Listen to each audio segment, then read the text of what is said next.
Yeah, boys, welcome back. So, today's fixture Barcelona versus Atletico Madrid.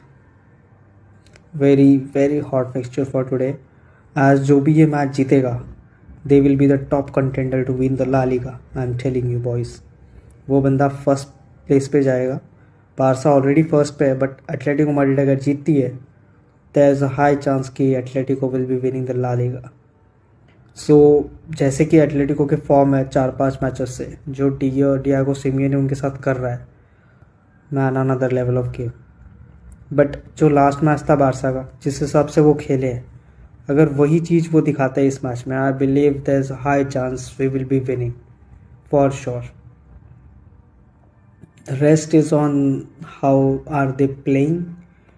बाकी camp नो में है तो there are positive sides are we are back in the home.